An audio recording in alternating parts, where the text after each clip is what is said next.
강아지나 고양이 같은 경우는 태어나서 초유를 먹으면서 초유를 통해서 항체를 전달받게 됩니다. 하지만 이제 어머니에게서부터 받은 항체는 이제 대략 태어나서 한 9에서 12주 정도 되면은 그 항체가 사라지게 됩니다. 그때부터는 이제 그러니까 항체가 없는 그런 상태가 되기 때문에, 그래서 그 접종을 통해서 항체를 형성시켜줘서 면역인 상태를 만들어줘야 됩니다. 초유를 통해서 받은 항체가 보통 9에서 12주 정도가 되면은 사라지게 되는데요. 그리고 특히 6주령 이하가 되면은 질병을 이겨낼 수 있는 항체가보다 낮아지게 됩니다. 이때부터 접종을 해야지 실제로 백신의 효과가 있습니다. 그 전에 접종을 하게 되면은 어미로부터 받은 항체와 충돌을 하게 됩니다. 그걸 간섭 효과라고 그러는데요. 간섭 효과가 일어나면은 백신의 효과가 없기 때문에 6주령부터 접종을 시작하면 됩니다. 강아지 같은 경우는 6주령에 종합 백신 1차, 코로나 백신 1차를 맞추고요.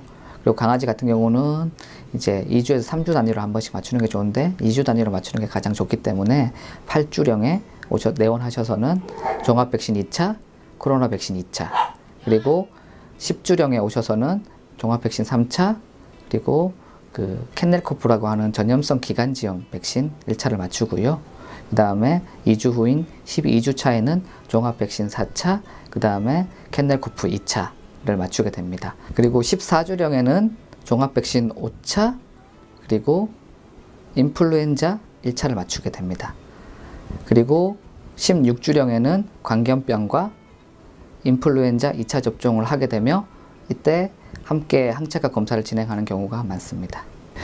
여기까지가 일반적인 기초 접종인데요. 일단 항체가 검사를 통해서 항체가가 잘 나올 경우에는 기초 접종은 여기서 마무리되고 연간 접종으로 넘어가시면 되고요. 그리고 항체가 검사가 좀 미약할 경우에는 추가 접종을 좀 더 맞추셔야 됩니다. 어떤 보호자분들 중에서는 예정일보다 일주일 넘겼거나 혹은 심지어는 한 달을 넘겨서 내원하시는 분도 계세요. 사실 이럴 경우에는 항체가 제대로 그러니까 형성된다는 보장이 없어요. 왜냐하면은 2, 3주 단위로 맞추는 이유 중에 하나는 항체가 그 전에 맞췄던 접종으로 인한 항체가 소멸되기 전에 접종을 해주어서 더 많은 항체가 형성되게 하는 부스터 효과를 누리기 위한 건데, 그것이 이제 정상적으로 이루어진다는 보장이 없습니다. 또한 보호자분들 중에서는 일주일 단위로 접종을 하여서 빨리 끝내고 싶어 하시는 분들이 계신데요. 근데 그 전에 접종했던 백신하고 일주일 단위로 맞추게 되면은 간섭 효과가 일어나서 우리가 기대했던 것보다 충분히 항체 형성이 되지 않아서 2, 3주 단위로 접종하는 것이 좋겠습니다. 접종은 사실 그냥 하는 것이 아니라 그날의 컨디션이 굉장히 중요해요. 왜 그러냐면은 예방접종 백신 중에서 일부는 사독 백신도 있지만은 약독화 백신도 있어요.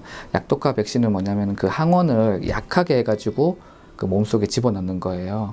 그래서 항원을 이길 수 있는 항체를 만들어주는 건데요. 컨디션이 나쁘면은 아무리 약한 항원이라 하더라도 그걸 백신을 하는 순간 컨디션이 나쁘면은 질병에 걸릴 수도 있어요. 그래서 그날의 컨디션이 굉장히 중요해요. 특히 목욕 같은 경우는 급격한 온도 변화로 인한 스트레스를 많이 받아서 아이가 컨디션이 많이 나빠져요. 그래서 목욕은 접종하기 전날 최소한 2, 3일 전에는 시키지 않는 것이 좋고요. 산책이나 장거리 이동 같은 경우도 아이가 컨디션을 많이 떨어뜨릴 수 있기 때문에 접종하기 전날에는 하시지 않는 것이 좋겠습니다. 만약에 구토나 설사, 기침이 접종 당일이나 접종 전날에 있었다면은 접종은 되도록 피하고 정상적인 컨디션을 회복하고 접종을 하는 것이 좋겠습니다.